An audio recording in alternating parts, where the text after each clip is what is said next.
to Schwartz. Oh, great take by Morgan.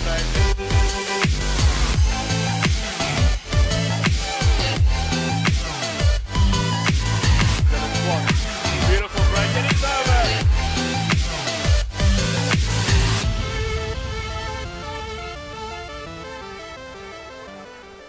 And welcome to the first team match here at the Barlow World Toyota Menlyn Noord Suid Rugby Toernooi.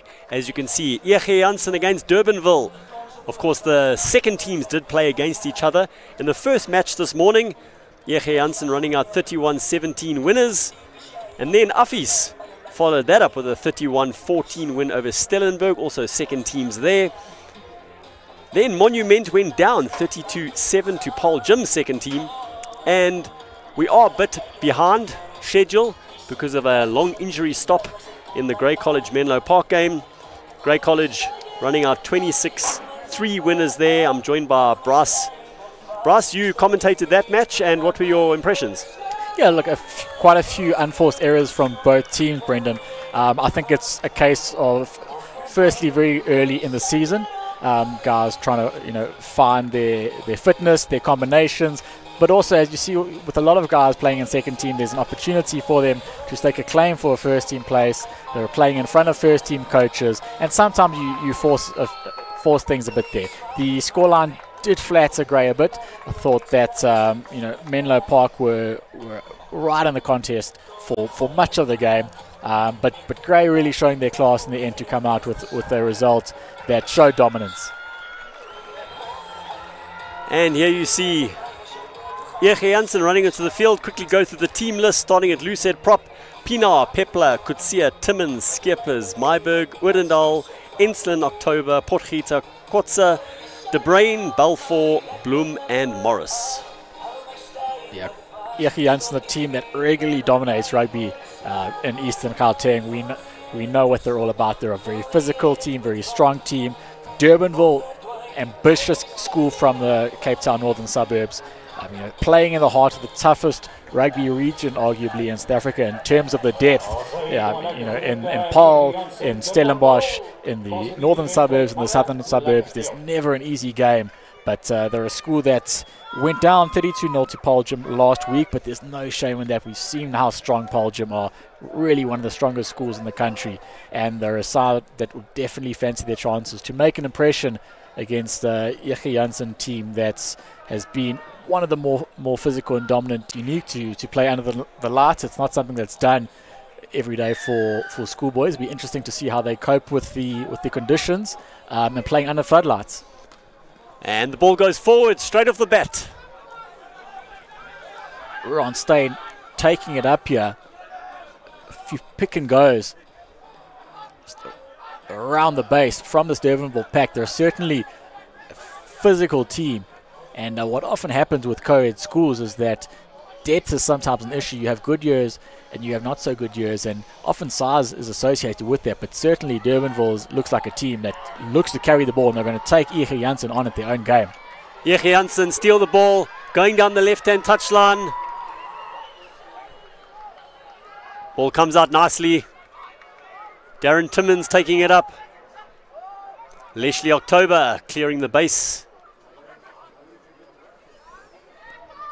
Keegan Balfour, player you should definitely look out for. Makes some ground. October goes blindside to Brandon Pienaar. October back in field to Carl Potgieter. They've got space on the outside. He feeds Balfour. Balfour out. He holds on to the ball, and Jansen score in the first few minutes. Jean-Andre Oudendal over in the left-hand side of the field. That's what you call starting with a bang. Some great draw and pass there from Jansen. Nothing fancy, just the basics of the game. We saw there loose-head prop Brandon Pienaar make a massive hit there, and it looks like in the backfield that the Durbanville fullback, Xander van der Westhuizen, is down. He may have hurt his shoulder there, but just working the ball through the hands, your typical winger try in the corner there for Jansen, and the perfect start for them. Jean-Andre Oudendal took the ball off his shins there. Managed to maintain his balance. Went over untouched. Perfect start for Rudy Damas's men.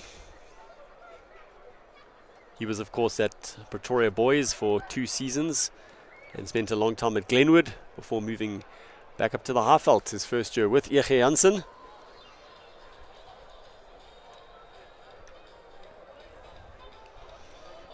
Presume this is Karl Potgieter. Lining it up. Sounds solid. And no. Off to the left. But a 5-0 lead for Ege Jansen. Couldn't have asked for a better start. Yeah, a bit of respite there for Durbanville with Potgieter missing a tough kick. They'll look to regroup here. It looks like they've lost Van der Westhuizen, and he has gone off. So, new fullback for the remainder of the game. They'll definitely need to hit back here to stamp the authority on this game. That's nice and high. Catches it this time. Keegan Balfour with the red scrum cap. October. Looks like they're going to drive it up outside, out of their 22. Darren Timmins again. October to Potgieter. Louis de Bruin feeding Venter, who's ranging there on the outside, the try scorer. Oh, he runs over his man. October to Pienaar. Looks like he's going to be a go-to guy.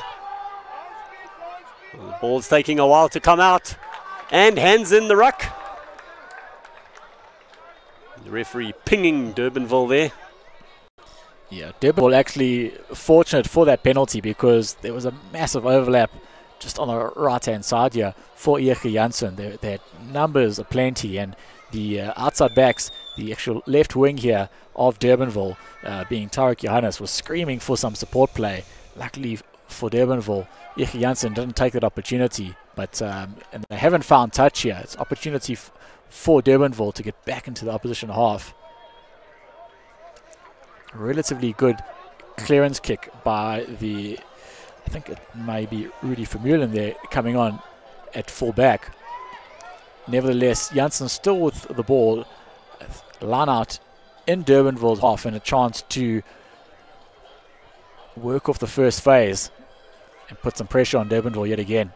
Carl Pepler lining it up. He finds William Skippers. Potgieter skips the man straight to Balfour. He's through. Will he go himself? Will he pass? He passes. Oh, and the pass is too high. It goes back, play on, but it eventually goes forward.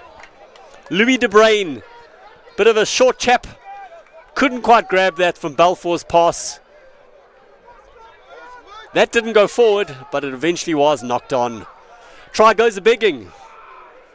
Yeah, a great running line there from Keegan Balfour. Ege Jansen would be very upset with that.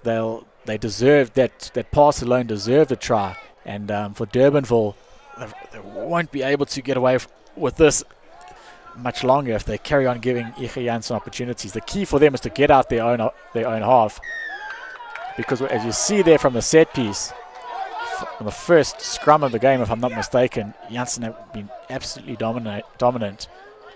You can just see the strength and conditioning of the type 5-year of Jansen.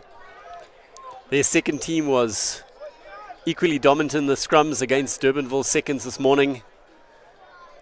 And that's clearly something they've worked on. Who's Pepler going to find this time? Be Timmins, Venter or Skippers? Timmins takes it easily. Ball gets brought down. More gets brought down. Looks like some obstruction there. Accidental obstruction between the Ege Jansen forwards. Bit of a waste. Durbanville have the chance to clear their lines. Yeah, for Durbanville, it's definitely a case of needing to get themselves out of this position. They need to play in Jansen territory. They need to play in Jansen 22. When you've potentially got a team that's more, I wouldn't say more skillful, but perhaps more light on their feet than Jansen, there's temptation to run it from more areas. But if they stop you in traffic like that, then they can quite easily overpower you at the breakdown turnover ball. So you really got to play the game in a different part of the field. He made sure of his clearance there, not taking any chances. The Jansen line-out has been solid so far.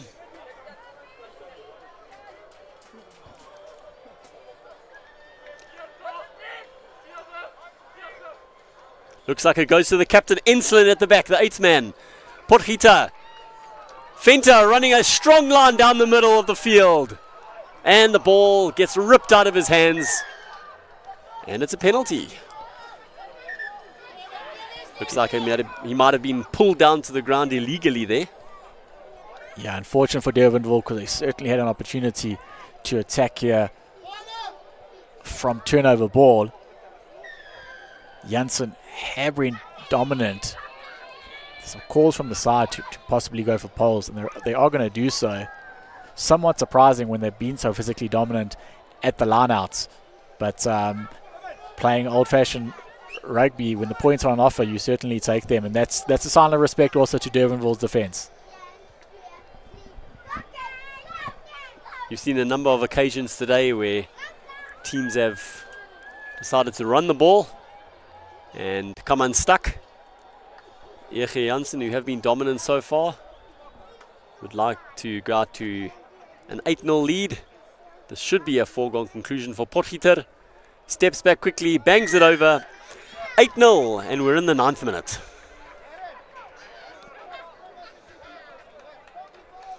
Well, Venter's looking like a dangerous runner. He was, of course, the try scorer. And I can see himself and the other blondie in the team, Pinar, doing a lot of running in this match. So it's up to Durbanville to contest here. Good kickoff gave them that opportunity. Up into the Jansen 22. Possibility of a turnover ball here. Some strong work there by the tight forwards of Durbanville. They're not going to give anything away to Jansen, as they shouldn't. Indeed, they have turned it over. Static ball, though. Good little shimmy in the midfield. Recycled ball, but it is a bit slow, giving Jansen an opportunity and their defensive line an opportunity to regroup. Need runners around the corner. That's exactly what they've done. It's Ronaldo Ishmael, physical hooker. As the ball's played to number 13. Outside centre there for Durbanville. Willem Jansen. And out of nowhere, try scored by Durbanville. That certainly is out of nowhere. He did a slight dummy there, went through the gap. He had a man on his outside, but then decided to step inside again. And that seemed a little too easy. It did. You can see he's an intelligent player, though, because he knows how to draw a number of defenders there. Ball in both hands. So defenders weren't sure whether to tackle him or the outside man. It meant that they just stood off there. He scored the try, and should this try be converted by Hanno van Bullion, we're in for a 1-point ball game. Jansen fullback Garen Morris was in two minds there. Thought the pass was going to find the winger, and the dummy worked perfectly.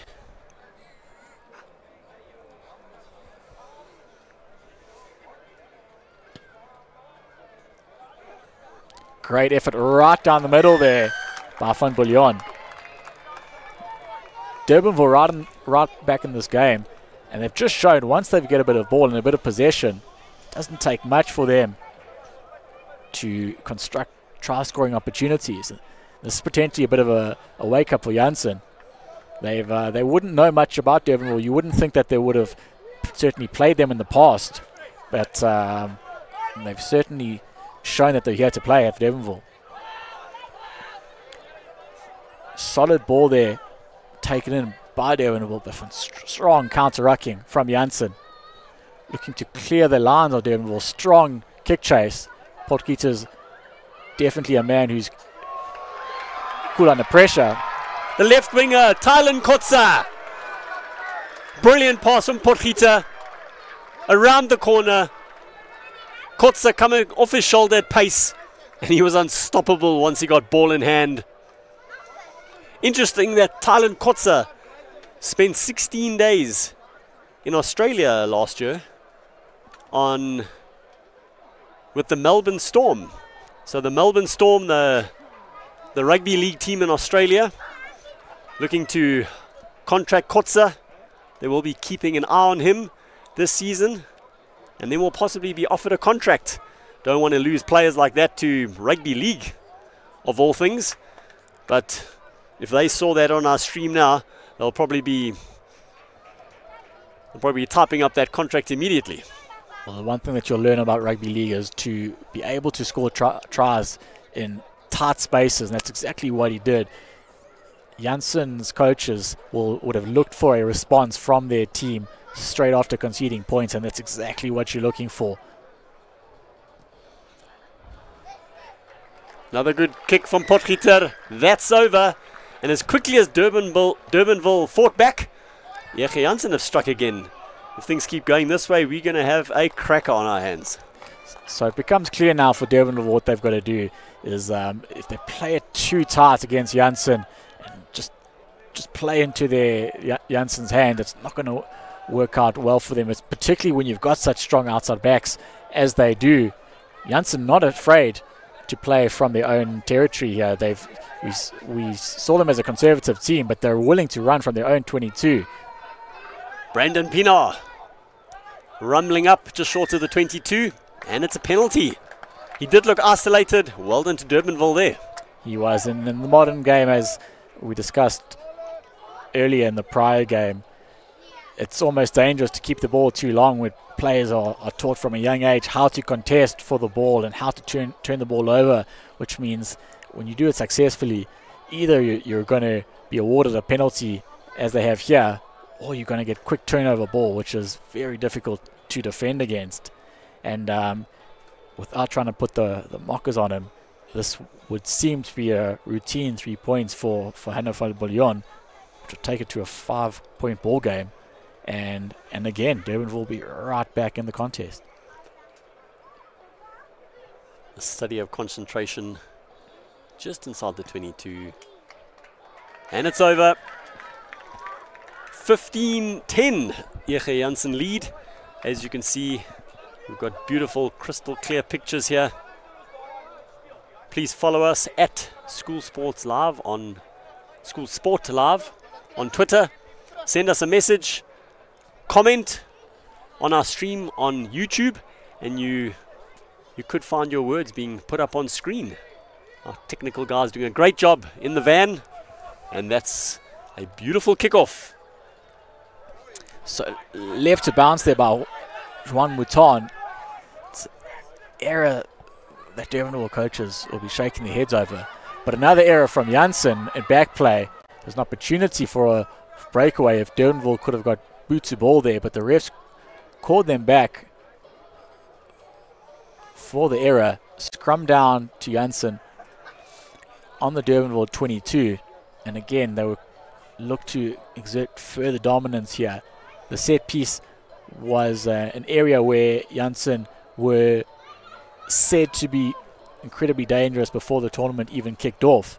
And you would think that perhaps their number 8 here might be tempted to pick and go, given how deep the Durbanville backline is. October feeds the scrum. It pops out the back. Potgieter to De Bruyn, running a bit sideways, but he gets the ball away to Morris. Morris scragged on the opposite side. October, Potgieter to Pienaar. Seems to be the go-to guy up the middle. October, Timmins, Potgieter, doesn't know where to go. Eventually finds his way through over the 22-meter line. October, oh, that's a beautiful run. Balfour back inside to Siepia Myburg, just short.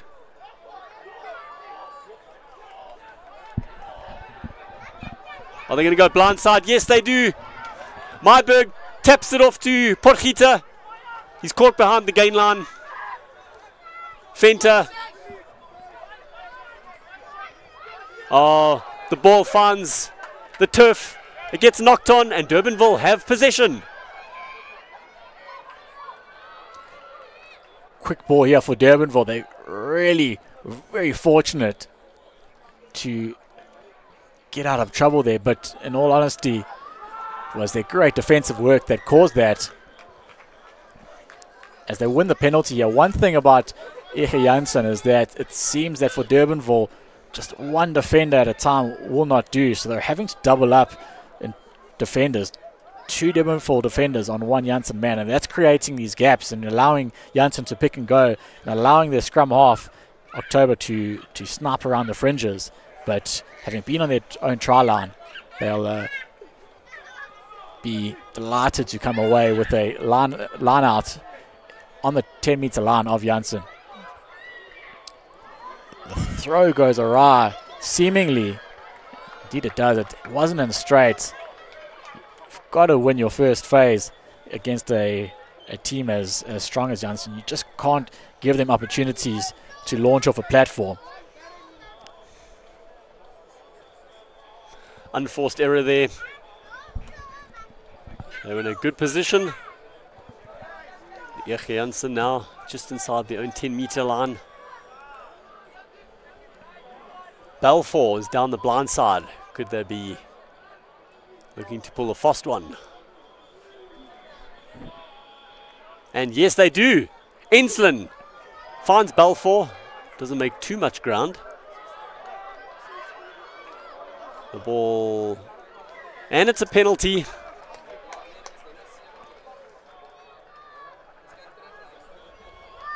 Diving in off their feet. And Potgieter will look to, he missed his touch earlier from that side. Doesn't take any chances now.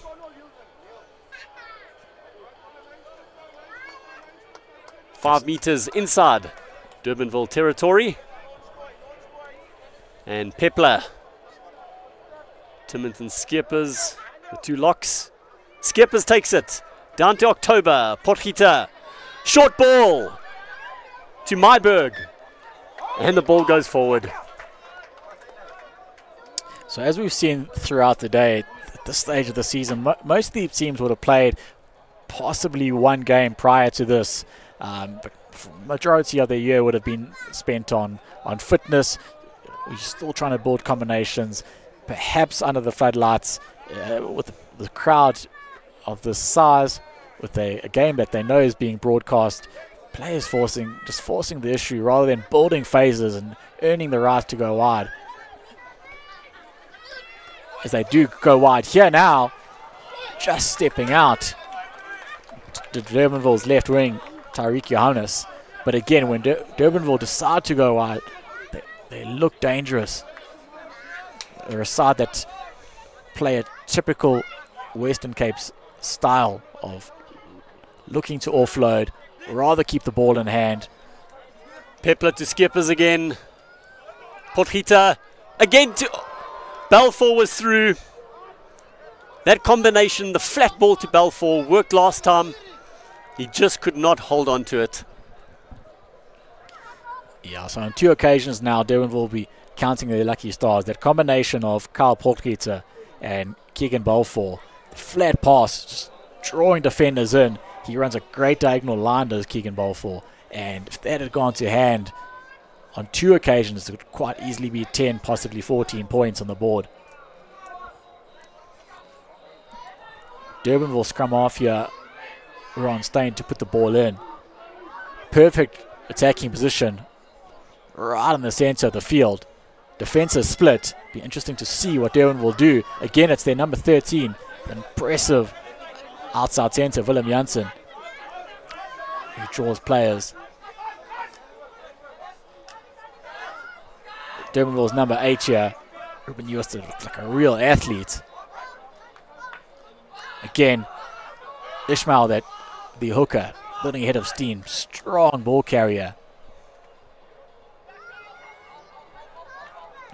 Van Bouillon takes the ball up. His outside backs were perhaps just isolated. The rush defense of Jansen something that they pride themselves on, and indeed it looks like they've turned the ball over here. Leslie October with the box kick. Oh, it bounces unkindly.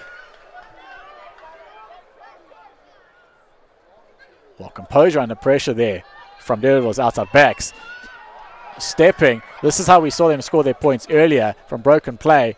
Unfortunately, a forward pass in the backfield. If it wasn't for that, we could quite easily have seen some damage from Durbanville. They're a team that almost in a Pacific Island style of play really embrace the playing out of the backfield.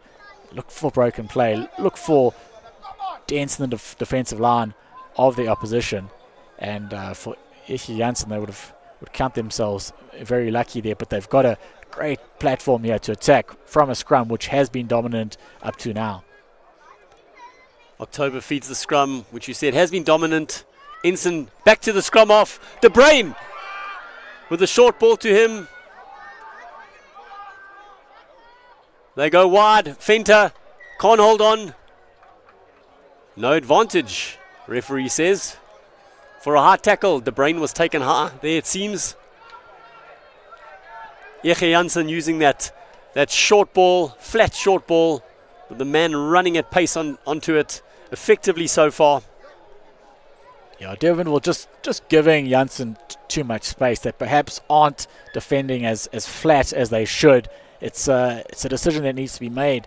Perhaps at half time is, do they embrace a rush defense, and potentially if there's a half break or if there's a bit of a break in the defensive line in terms of their structure, then it's an easy gap. But if they're going to stand off and stay so deep, then those flat passes from Potgieter to either De Bruin or Balfour are going to cause damage with excessive yardage at the very least, if not tries. Well, unsurprisingly, Potgieter looking to take his side into an 8-point lead. For most of the first half, Balfour seemed to be the man running at pace onto the ball. It looks like De Bruin is also an option, and that makes them doubly effective. And it's over. So, 18-10 in the 25th minute.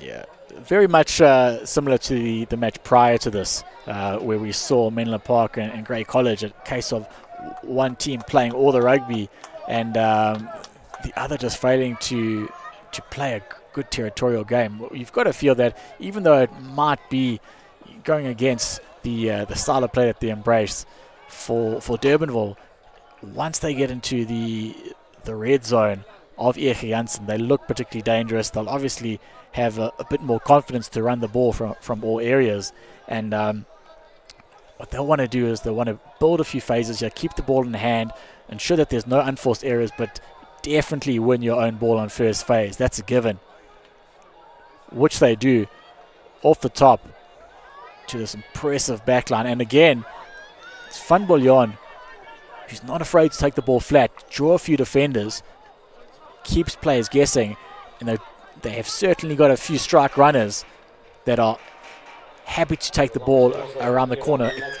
But what they've done is that they've left their scrum half exposed. They're lucky in this occasion that Jansen, perhaps a bit boisterous with their counter ruck, winning the penalty on the 10-meter line straight in front. This sort of altitude, certainly kickable. Looks like Bouillon will try and close the deficit to a 5-point game.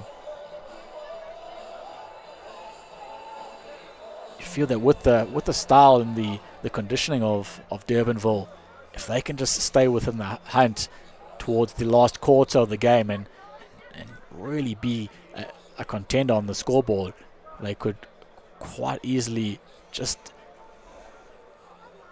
exert a bit of pressure and create some gaps, because there's some big boys in this Jansen team, and with potentially an hour of play behind them, they might be sucking air slightly.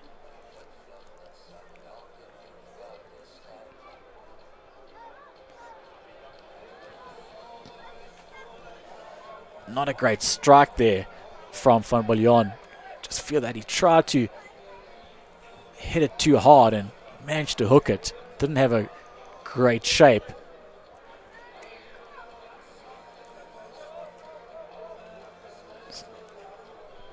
Potgieter looking to restart matters. He goes down towards the halfway line. Taken up there by Mutan. So gutsy open side flanker as most of them are. Not afraid to take the contact. Ishmael again is a man who's such an impressive carrier, not only because of his strength, but he often carries the ball in two hands with players around him, just leaving the defenders in two minds what to do.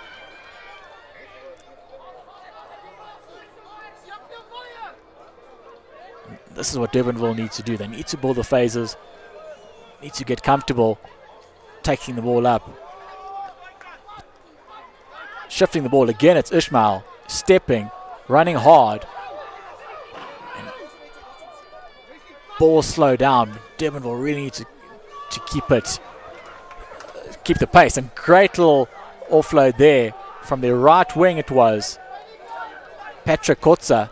He gets the ball and gets his hand on the ball again. They've lost it there, but he does everything he can to keep the ball in play when he's right on the touchline. Dwayne Bloom benefiting from the knock on there, trying to take it upfield. He has played for the Falker Sevens, but he didn't have much space to work with. And we have an injury. Interesting you're talking about the size of the Falker guys. I think they definitely do have the upper hand on Durbanville. However, their hooker Pepler is one of the smaller hookers I've seen around. He obviously does his work in the scrums because they've been really good, and he hasn't missed a line out so far. So size isn't everything, as he's showing so far. Again, it was Tariq Johannes actually on the left wing here who did everything he could to just keep the ball in play. Some deft touches and pop passes and just to men on the inside, but just his presence there is going to draw enough defenders that if players just stick around him, he's a tall, lanky player, and he's one of these players that's not the biggest, but somehow manages to break through tackles. It's quite a bit of discussion between the referee and the Jansen Tide 5. It'll be interesting to know what that's about. This could be the last play of the half.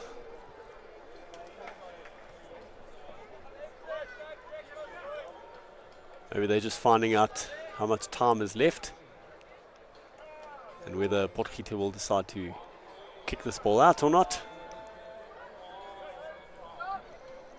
The hooter hasn't gone, however. Penalty, Durbanville at scrum time. Interesting. Well, it's always a bit of a lottery in terms of scrum penalties. It's difficult to know who's had the ascendancy, who's done something legal or illegal. But what it does do is it gives Durbanville an opportunity to launch a platform 5 meters out, possibly a rolling maul here, you would think, which would really put the cats amongst the pigeons. Taken off the top at the front. Well set by Jansen. They're looking to push them out the side, but it's a good drive there by Durbanville. It looks like the ball's come to ground, but it's a pick and go around the fringes. The referee's right on the spot. Jansen managed to slow the ball down here. Doesn't look like the ball's coming out. They need to do something here at the base. Again, it's Ishmael. Such a strong carrier because he manages to almost corkscrew his way out of tackles. Weaving. Knock on there by Durbanville. It's a critical error at such a crucial stage. It's an opportunity for them to put further points on the board there. They'll be very disappointed by that result.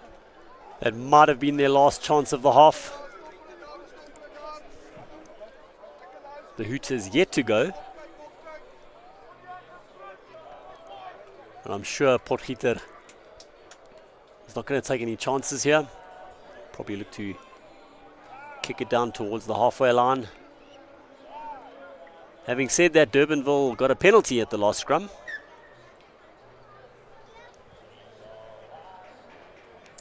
Could also be a temptation here from Jansen to just have a few strike runners. The Durbanville backline are quite deep, and there's an excess of 40 meters of space between their backline and their full back. So there's a potential here to pick and go, and it's exactly what they're going to do. Although cleared quite well by their scrum off, I suspect. Yeah, October doing well with the tight angle. Surprising they didn't just fling it back to Potgieter, who would have had a better angle. But play continues. What it does mean is that gives Durbanville an opportunity to redeem themselves here. It's good. It's a full line out. They go to the back. And another maul here. They seem to be going sideways, but at least they're moving. Now they need to use it, surely. As they maul it up, they're gaining a bit of traction as they splinter Jansen's maul there. They take it out. And again, it's the outside center. Just getting an outside gap so hard to bring down is Jansen. Taking the ball up. They've still got the ball. Little sniping run by their scrum half. Was that the right option? They get to go again. Large second row. Bushhoff takes the ball up. Jansen may be over that ball. They may have turned it over, which they have, except Durbanville had the penalty advantage. And the ref is going to his pocket. Brandishes the yellow card. Yellow card there for Jandre Oudendal. Well, that's a big blow. He's been one of their better players. And now they are defending with 14 men at the end of the first half. Defending with 40 men, and it looks potentially like a backline set play here from Durbanville. They've got four players in close proximity to each other, drawing as many defenders as possible. Whilst Tariq Johannes on the left wing, very wide. With that said, there's a strong option to take up the blindside option. There's a lone defender there from Jansen on the try line. And Kotze is standing directly behind the scrum. Taking up midfield here. We've got a forward standing in the back line due to the fact that Jansen is one player short. Standing quite upright. Looking to push him over, but Jansen have done well to hold Durbanville up here. And the half continues. Interesting.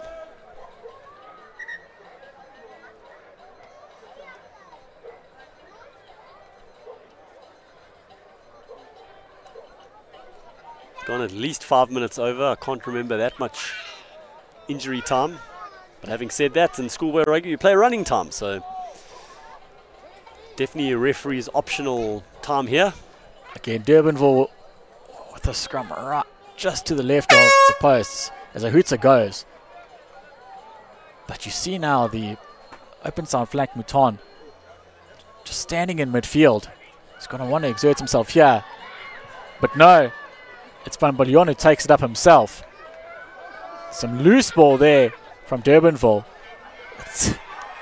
Players losing the ball all over the place. The ref says play on. And it's that man again. Ronaldo Ishmael has been a strong ball carrier all day. Once he saw a gap, mismatch against some backline defenders. Try scored there. At a crucial time for Durbanville after the hooter. Brings them right back into this one.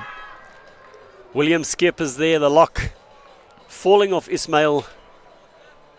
The Ege Jansen coaches will be upset about that one. The ball squirted out the ruck.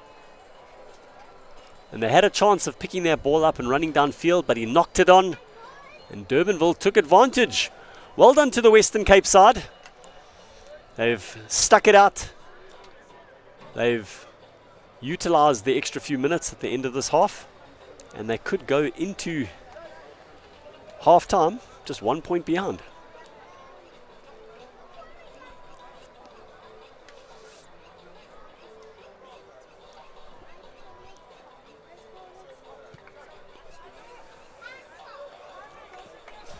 So Brendan, he's pulled that 18-15 at the half. In the first few minutes, Jansen looked completely dominant, but Durbanville, a gutsy team, a passionate team, they want to show that they belong with this caliber of schools, and they've done well to come back, and certainly it's anybody's game here. As they start the second half, Woodendale will probably be off for another 6 or 7 minutes, so I'm sure Durbanville will use that to their advantage. Half-time here, the first 15 encounter of the Barlow World Toyota Menlyn Noord Suid Rugby Toernooi. Jansen leading by 3 points. We'll see you as the second half starts.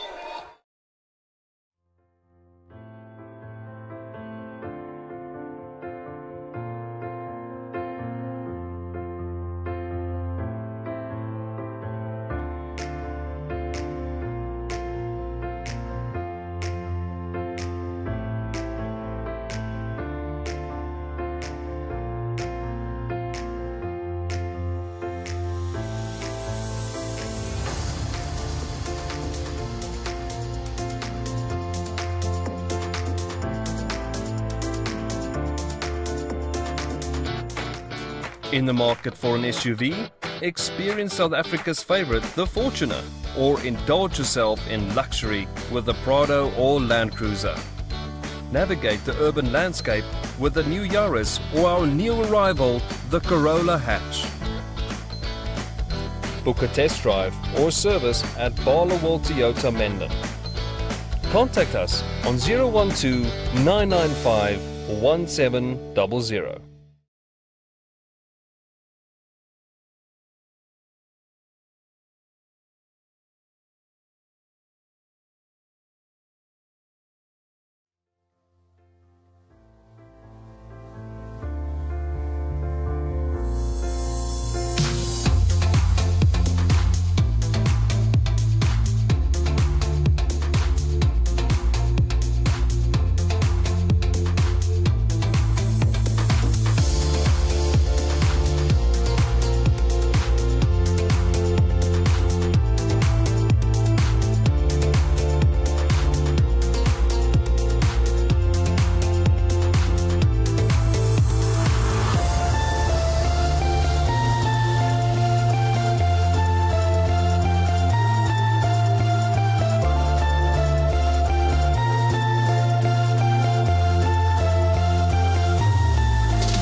back here to the North-South Festival at Hoërskool Garsfontein in Pretoria as we play well under the floodlights. It's definitely a new proposition for a lot of these players. But having said that, the handling has been relatively good. One thing we noticed, Brendan, at half-time is that Director of Rugby of EG Jansen, Rudy Damas, had some strong words for his charges. He did. They got at the blocks really well. They dominated the first few minutes, but Durbanville have just stuck it out. And I'd suspect he was very upset about that last try, the final movement of the half. And here we go, Potgieter. It's a good kick-off. And yes, Balfour, the outside centre. Ball emerges. Pienaar picks it up. October digs. Timmins goes himself, hands off one. Presents it nicely. October to Potgieter. Wide ball, good take from Morris. Around the 22. October, Potgieter. Man in ball, nowhere to go. October finds Captain Ensslin inside and the ball goes forward. Pepler there. Probably a good option, but the hooker just couldn't hold on. Yeah, the Durbanville coaches on the sidelines were calling for line speed, and they certainly got that, making it very difficult for EG Jansen to build up a head of steam. They're a team that really revels in the physicality and ball carrying side of the game, but if they're getting the ball static and not being able to gain any sort of momentum, it just leaves Durbanville with the opportunity to hit them behind the advantage line and potentially turn the ball over, encourage unforced errors, and that's exactly what's happened here. What it means is that right in the middle of the field, in some dangerous territory, Durbanville had the opportunity to launch a platform off the set piece, which they do. A messy scrum, but they managed to get it out. And again, this access of Van Bouillon and Jansen proving dangerous. They either make breaks or half breaks, and most of the carries that they undertake, ball goes through the hands of the first receiver, but luckily into another Durbanville player. Some tall timber here from Durbanville, difficult players to bring to ground, just giving those extra half inches. And again, Ishmael proving himself very difficult customer for defences. Just delayed pass there from Durbanville's scrum half Steyn. Morris, good position, beats the first man, beats the second, beats the third, 4, 5. The fullback with a great run there. October goes left, Potgieter, Ensslin, and here we go, Tylen Kotza. He's got one man to beat. Will he take him on? Yes, he does. What a try, and that's the second one for left winger Tylen Kotza. As we said earlier, had trials with Melbourne Storm and the NRL. Could be heading to Australia next year. Don't want to be losing a player of his talent. Yeah, it's an exceptional pace. Yeah, Durbanville coaches would not be happy with that attempt at a tackle. It's seemingly a weak effort, but with that said, in all fairness to the defence of Durbanville, to stop Tylen Kotza when he's got a head of steam is easier said than done. Potgieter knocks it over. 25-15 to EG Jansen. Exactly what Rudy Damas would have been looking for. Change coming here on for Durbanville is number 19, William Moore, with the hard-running open side flanker Juan Mouton leaving the field, which has been a pity because he's certainly been industrious. So Jansen allowing the ball to bounce there, which was a mistake. They've got the line out throw here, but certainly perhaps a matter of miscommunication, but not the worst result for Durbanville off the kickoff. What makes the score even better, is that they're still down to 14 men. Oudendal should be coming on the next minute or two. Looks like Ensslin will be taking this one. The three-man line-out. Captain taking it in his own hands. Down to October. Potgieter goes himself and he's straight through the fly-off. He doesn't have any support. What will he do? He goes wide to Ensslin. Ensslin, inside, outside, back inside. And the ball finds a Durbanville man and is knocked out of field. Well, fortunate there from Durbanville. Just see straight down the middle here. Again, it's the impressive Jansen fly half, Kyle Potgieter. Just seems to be the mastermind of this broken field play, inside, outside. And was the number 7 for Durbanville, Van Dijk there, who managed to stop the inside pass. But the pressure's not off. The maul doesn't work. Gets spread down. Potgieter finds Balfour. Doesn't make too much ground. Oh, good drive. But no. Driving over the ball or in at the angle. And it's a quick tap from October. October finds Pienaar. Still going, the Burley prop. Potgieter playing scrum half. And the ball gets knocked on. No advantage. Wasn't a great pass from Potgieter. Trying to pick that ball up off his toes. Dion Kutsia, the tight head prop. Tough ask for the number 3. I think it might be the Jansen scrum half, October, that's down. Indeed it is. That's why Potgieter to come in as a substitute scrum half and showed perhaps why he's better suited to fly half. It's good to see him on his feet though. Well, Tylen Kotza has been replaced. He's done his work, scored his 2 tries, and he's replaced by Jason Edwards, who played fullback for the second team. Extremely impressive with his boot, as well as the ball in hand. He was part of the SA Under-16 Green Squad last year. Potgieter lining up another penalty. This will take them 13 clear. Yeah, certainly what we've noticed in the modern game is not only because of the physicality of rugby that requires a squad setup, but also the fact that we've got a festival here on the cards, that you've got to really manage your team, and bringing on subs at the right time is definitely something that all coaches need to embrace.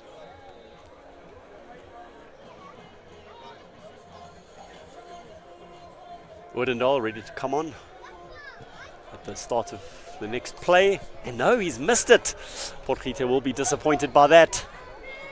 I'm sure he eats those up for breakfast on the training field.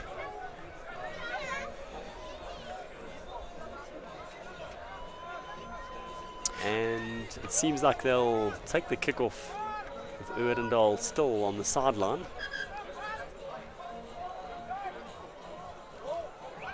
So as they're looking for a ball here, Durbanville certainly been allowed quite a bit of space from Jansen. There's so many gaps here. It'll be interesting to see if they do choose to go wide, which it looks like they go deep rather, which they do.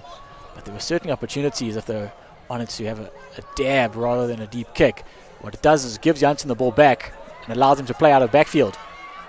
Morris, the fullback, with another good step. They go left. Potgieter to Pienaar. Oh, great pass to Pienaar. But unfortunately, the lock, Skipper's knocking it on. Durbanville have to strike from here. Turnover ball, they've got the numbers, they've got the overlap. Taking contact wasn't the right option there. Still got 3 players to the left. The hard running player around the corner, taking the ball at pace, which is what's needed against a team like Jansen. Static ball just isn't going to do it, isn't going to break a defense. Held up there by the looks of things from Jansen, but they managed to break free. Difficult to see who that is, but Ishmael coming in strong here from the midfield. So difficult to stop, especially when he's got a player at his back. Dummy runners.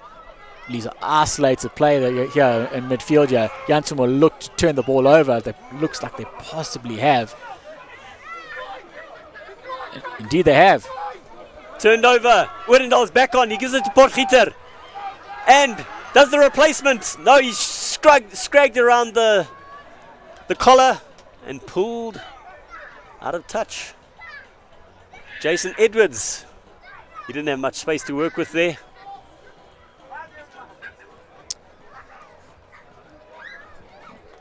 Well, Ishmael's been possibly the standout player here for Durbanville, their hooker, but he's under tremendous pressure here on his 5-meter line. He manages a solid line-out take to the number 2 jumper. Jansen with the counter drive, though, keeping them under all sorts of pressure. Clearance kick is only up to the 22.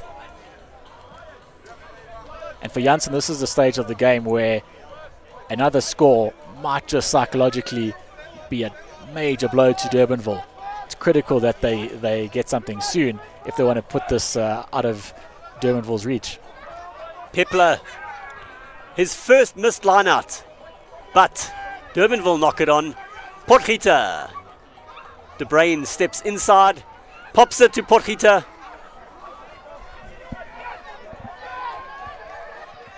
The ball is taking a long time to emerge. And it's come out on the Durbanville side somehow. Turnover ball, you would think that they would consider kicking, but when players see that quick ball, they definitely want to make more of it. Ball flung behind the player. He knocks it down. The ref judges it not to be forward. They keep possession for now. There's a few pods set up, but thankfully they managed to get the penalty. Looks like players not rolling away. For Van Bouillon, he'll look to gain some valuable yardage, but at the very least he's got to get this ball off the field. He'll hope to take play to the halfway line at least. Manages to get it out, and in fact it's a great kick. Taking play well past the Jansen 10-meter line. That's about as good a touch finder as you'll get. Ishmael feeds. It'd be interesting to see if they take the ball off the top here. It's tapped down, not easy for the scrum half. Thought that the jump had opportunity to catch it and make life easier for him, but he had Jansen defenders right on top of him as soon as the ball hit the floor. Nevertheless, they've still got the ball. Looked like a few pick and goes from the tight forwards. Looks like the second row working in tandem there. Impromptu scrum half play by the loose forwards, but it's lost in contact. Just bouncing off the player's shoulder, in fact. No advantage. Referee bringing them back. Offside. Decision time here for Durbanville, rather. If they get a 3-pointer, it brings the deficit to just one converted try. But there's temptation, having done well to work their way to this position of the field, to perhaps kick for corner and get themselves into the 20s. That would really put Jansen under pressure as we head towards the final quarter. Just a quick injury stoppage.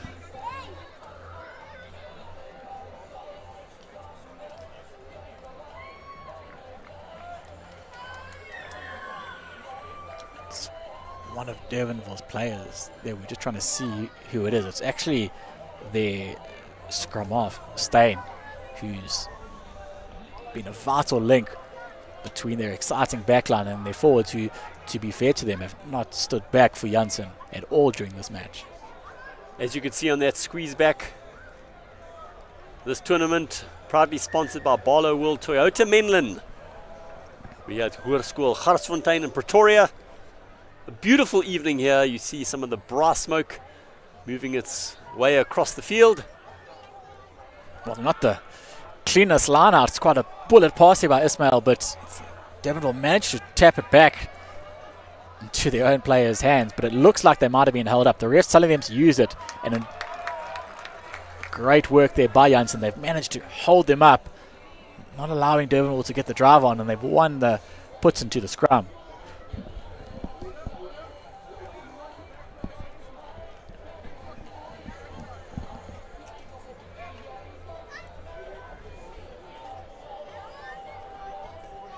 The prudent thing to do here will be for Potgieter to look for touch.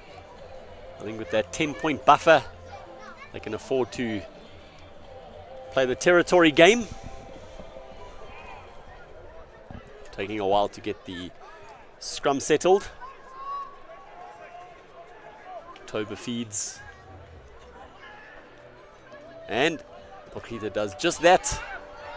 That is a beautiful kick downfield. A quick throw in. So taken from deep. Gaps to exploit there. And Durbanville have done really well to take that ball up to the halfway line. And not done yet though. Shimmy and a step here by the right wing. Potsa.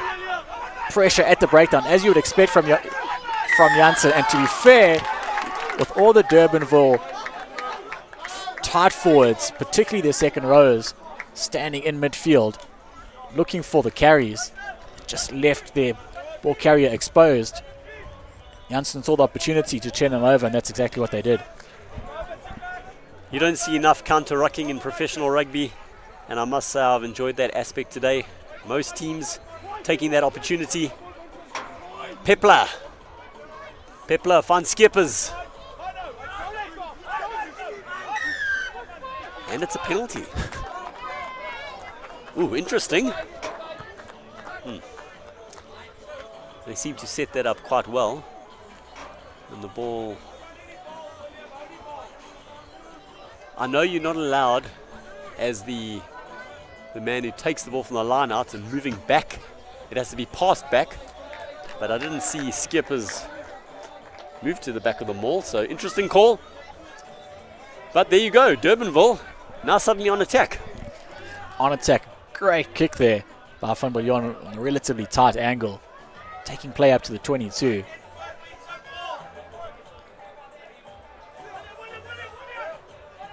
To the back of the line out.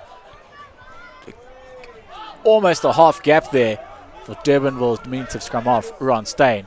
Does well to keep the ball. Loose pass there, uncharacteristic from Van Biljon. He's had a good game today, but what it means is it just releases the pressure that Durbanville had. Playing the ball very deep there, rather than taking flat ball. We saw that what Potgieter and Balfour did so well was flat passes, being able to break the defensive line in that manner. Whereas Durbanville have spread the ball frequently and used a few key strike runners to try and smash a few holes in the defense.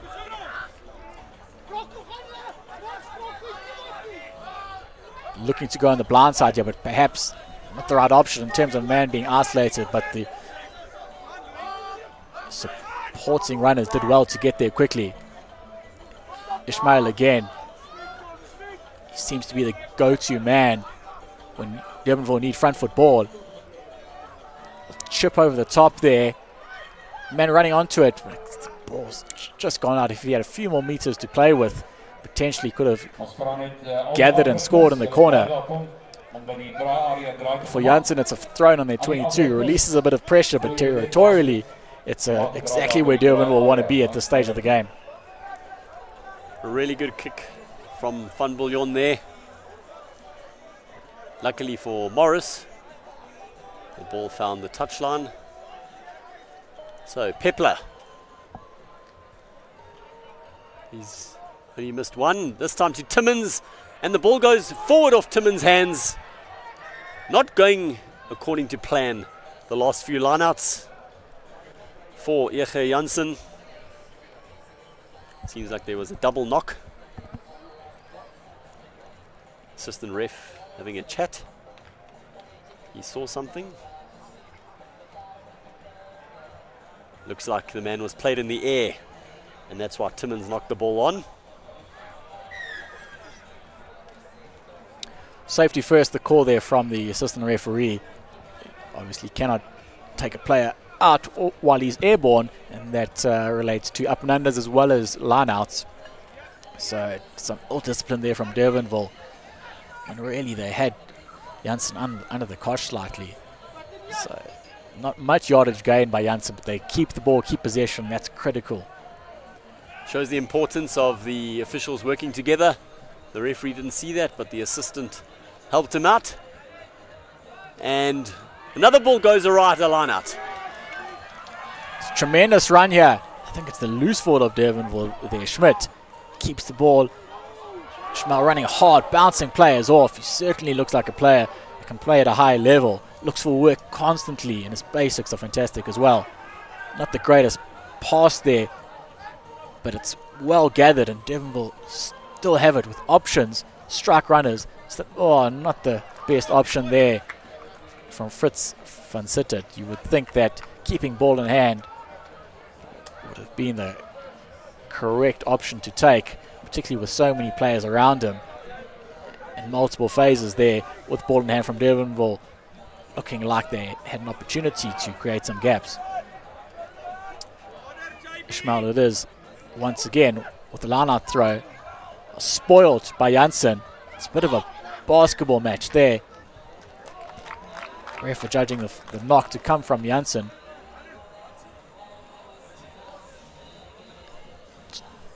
Durbanville scrum on the 22.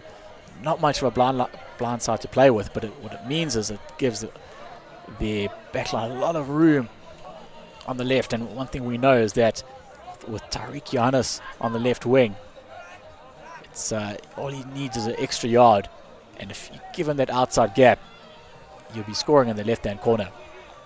Interesting move from Rudy Damas replacing Potgieter at fly half. The game's certainly not wrapped up. The scrum disintegrates, but the ref says the ball's at the back, at the base, play on. It's a good line. I think it was the Durbanville number 8, Juster, but it's slow ball. Just that little inside pass there. Steyn as a player looks to do something different as often as possible. The ball seemed to be turned over, but it's another penalty to Durbanville. Do they go for post here? It's a bit of a discussion between the players. No doubt the coaches will be talking to the medical men putting them on the water, and it looks like they will go for posts. It's not a bad option.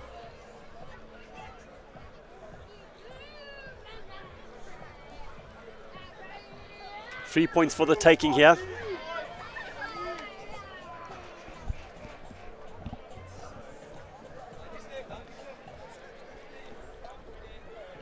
We will give you confirmation of who replaced Potgieter, but as I said, interesting decision.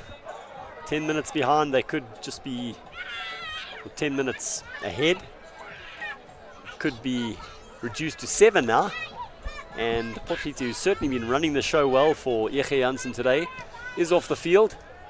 And there you go. Deficit reduced to 7, and we have 7 minutes left to play. At this stage of the game, it's going to be a matter of who can keep their heads under pressure, who can make fewer unforced errors.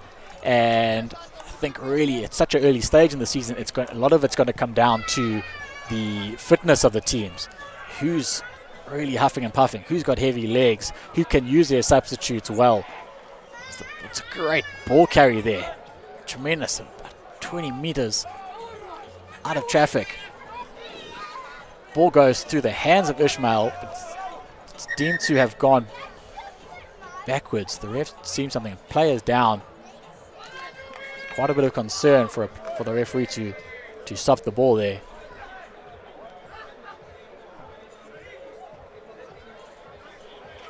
Hooker Carl Pepler was having a very solid game until he missed 3 lineouts. So he has been replaced by second team hooker Dwayne Libber.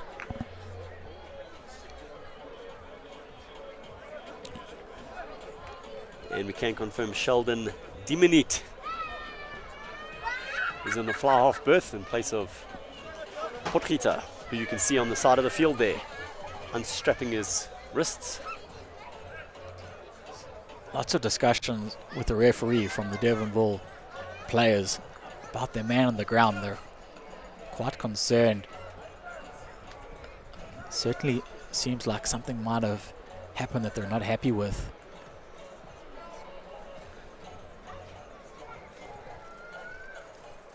Again, we always take precautions and rather be safe than sorry. So often a player can be down and it can look like a very serious injury, but they make sure to take every precaution possible.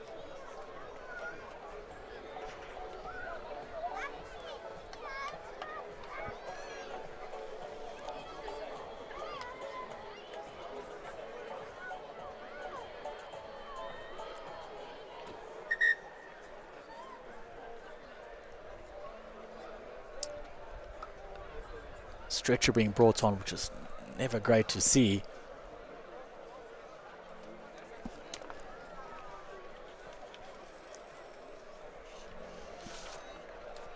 What it does also is it gives the teams an opportunity to catch their breath, to regroup, to talk about the last few minutes of the game, potentially what needs to be done to ensure victory. For Jansen, they'll just want to stay at this part of the field, just maintain their discipline on defense,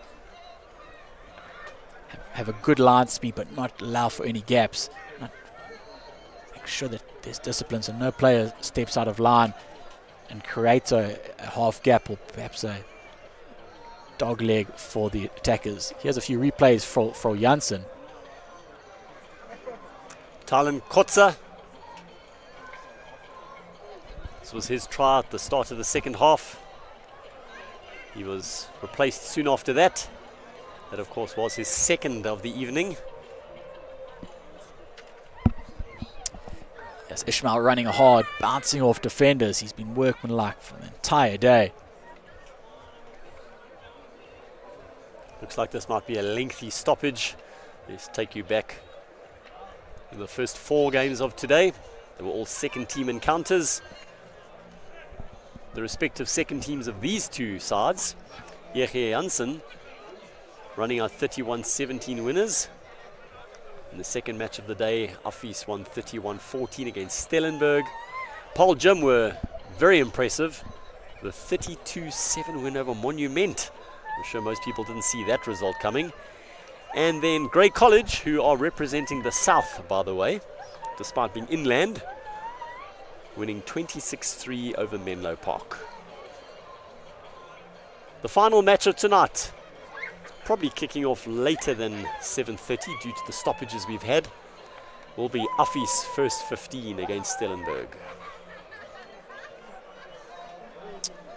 Brendan, something that hasn't really been discussed, and I'm not sure how much impetus you can put on it, is that the difference between the North and the South teams is that the Northern teams are often used to playing games at altitude, really towards the end of the game when your lungs start to burn. It's something that some of the coastal boys, if they haven't played a lot of rugby up here, wouldn't have experienced.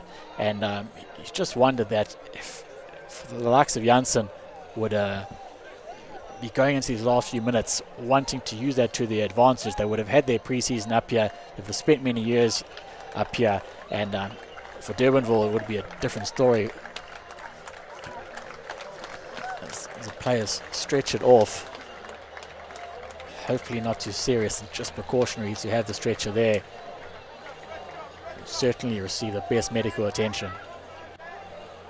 Yeah, one thing South African rugby takes extremely seriously are injuries, especially those to the neck. And all coaches and referees must be box smart accredited so that everybody knows exactly what to do when something like that happens. It is generally precaution, often looks worse than it is, and hopefully that youngster will be back for Durbanville in their second encounter.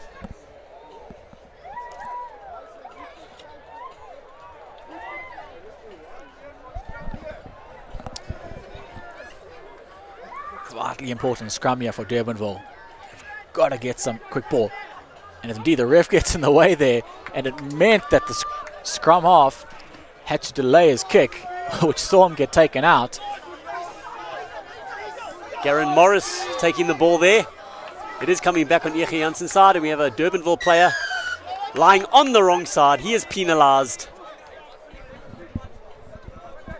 I suspect they'll look to kick this into the corner, kill some time.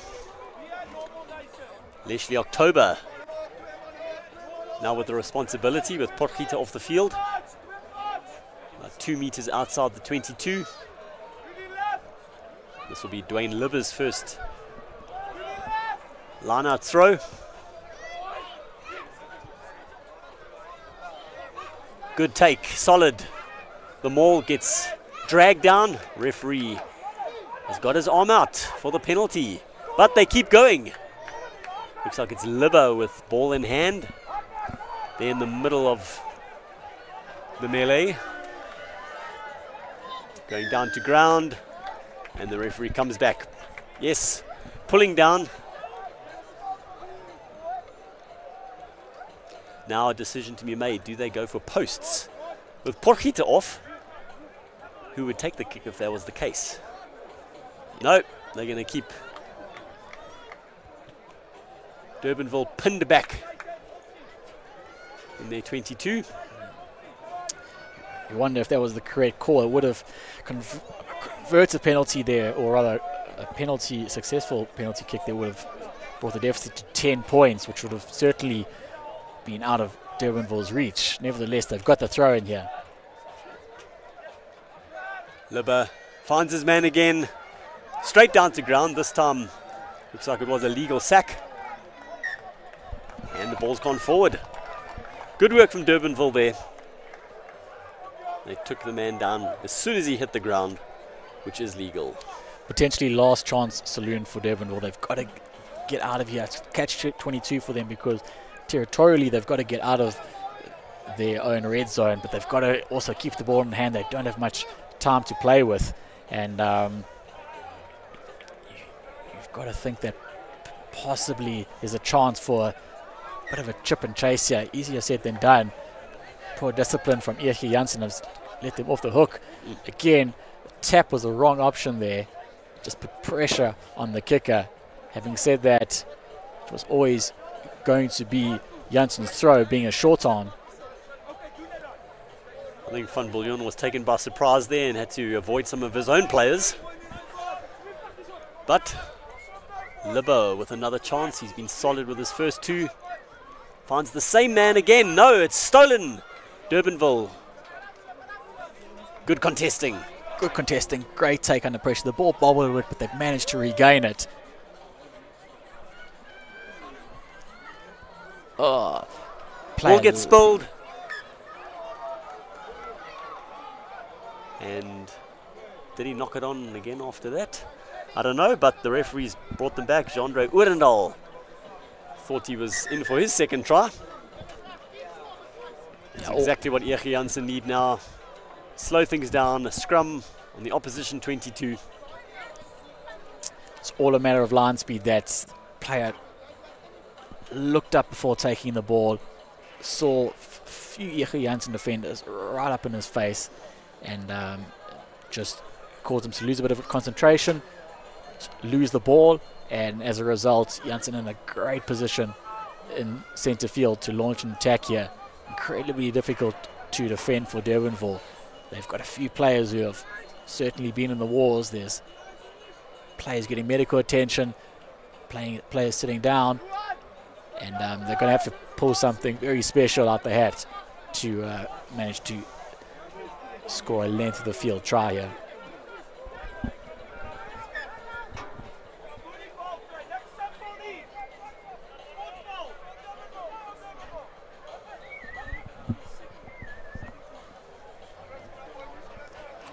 I see Balfour is here on the short side. I wonder if we might do a 8-9 move here.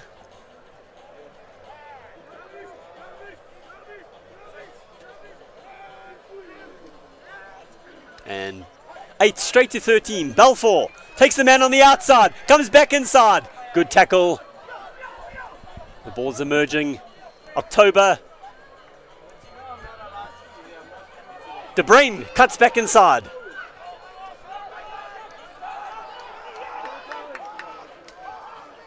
Balfour. Balfour, the intercept! And no, he was offside.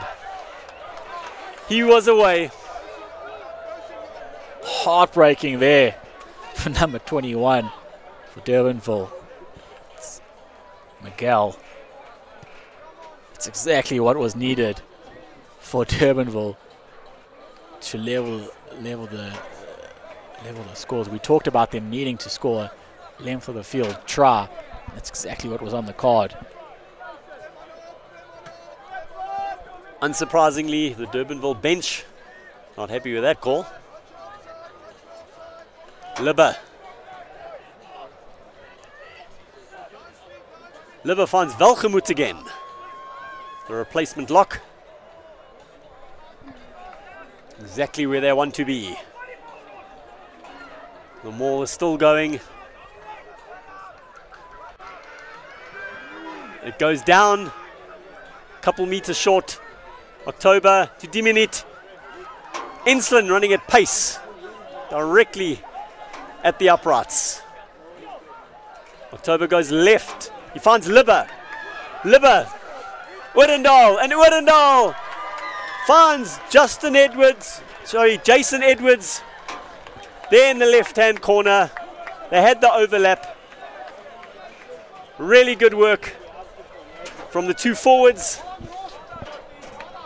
to put the replacement backline player into the left-hand corner. And that will be that as far as the results concerned. Yeah, unselfish play there by Oudendal. He's a large man. He could quite easily have bundled over defenders, but he chose to draw the defender and put his teammates in on the corner. I did mention earlier that Edwards kicked extremely well for the second team. Can he slot it from the corner? No, it goes to the left. But 30-18 to Ege Jansen. Is there still time? It looks like there is. We, of course, did have a long injury break. And then we were behind schedule because of something similar in the Grey College match. So Durbanville will be keen to get another score before the end of the match here. They certainly deserve it. The ball bounces well for them. Bit of luck and a bit of poor discipline for Jansen letting it bounce, but they've turned the ball over somehow. Strong defense and back play from Durbanville.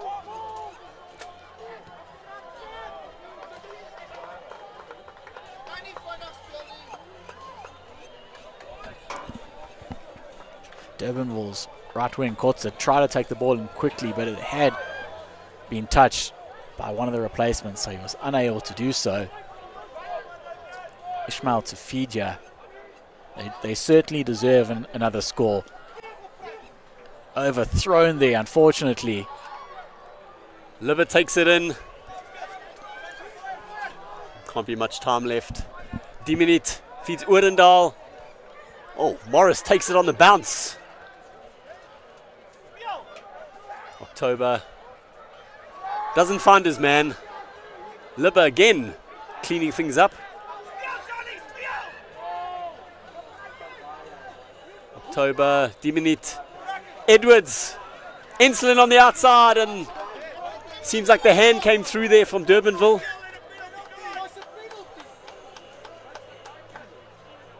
Not a penalty, even though Ege Jansen really would like it to be.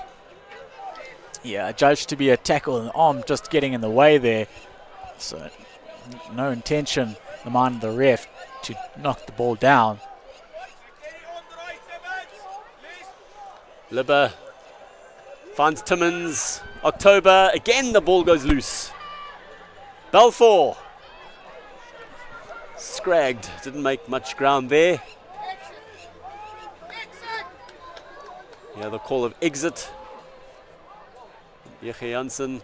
And they throw the ball around. Morris. And the ball goes forward. Not what the coaches wanted. It looks like play will continue. Yeah, at this stage of the game, as much as the result is seems to be a foregone conclusion, the coaches will want to see players keep their discipline, keep their handling, and not give away unnecessary, unforced errors, throwing loose passes. They certainly want to keep the same structures as they would as if it was a close game. Well, Durbanville with another chance. Yeah, late into this match. Not quite sure exactly how many minutes are left. Our clock has stopped.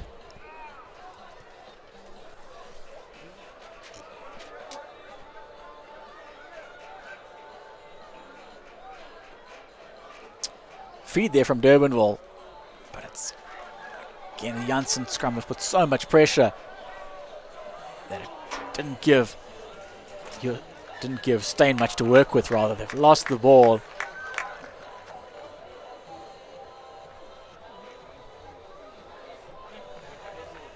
It's got to the stage where it seems that all the players are wondering when that final whistle is going to come.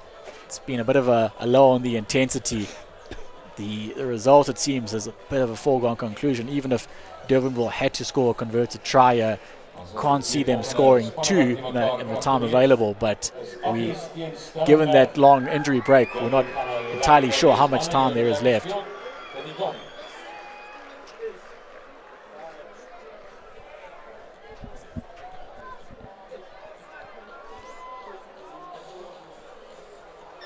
As you see Affies in the background, they're preparing to come on for the next game. As a local Pretoria school, they've certainly got quite a few supporters here in the crowd. It's definitely a match coming up that's not one to miss, that's for sure.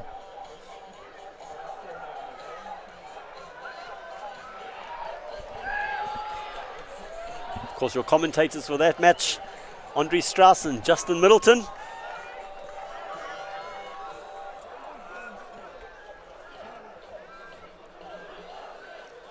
And this scrum taking ages to get ready. They've wasted a few minutes there. Just what Jansen want, I suppose.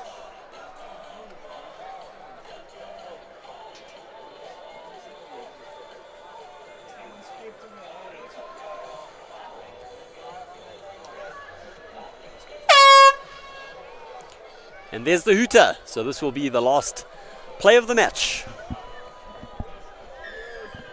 And the referee's had enough. He gives the penalty. And Jansen, one more chance to run the ball. Edwards, wasn't easy ball to take. He sets it up. And that player, I think, is probably offside. Yes, he is. They tap and go, not on the mark. Well, they're just going to kick the ball out. Well, they've been encouraged by the coaching staff to play, but of course, they will still get the line out. Penalty doesn't bring it into the match. Might as well use every opportunity you have at the festival. You fine-tune things. Libbe, Frans Welgemoed. October, 10 minutes.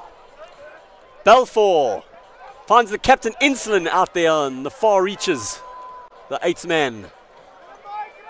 They make their way over the halfway line. Balfour plays scrum off. And you can see why he shouldn't be playing scrum off. Again, Balfour, the back of the ruck. And they've got some space here. October. Short ball to Edwards, back inside. Oh, that's a great take, comes off his head. And it seems like the ball's gone forward from Libbe there. Oh, Durbanville keep going. Durbanville still want to play. Want to get something out of this game in the last few moments. Who did that sound? That's the all she wrote. So, good result for Jansen. They come away with the win, but Durbanville can certainly be proud of the effort they put in, and a 12-point deficit is certainly something that they can take away from day one as a solid result against a very, very strong and physical Jansen team. A thoroughly enjoyable, competitive match. Dr. Ege Jansen winning 30-18 against Durbanville, and the North take a 3-2 lead. That's it from us. Enjoy the next match between Affie and Stellenberg. Cheers for now.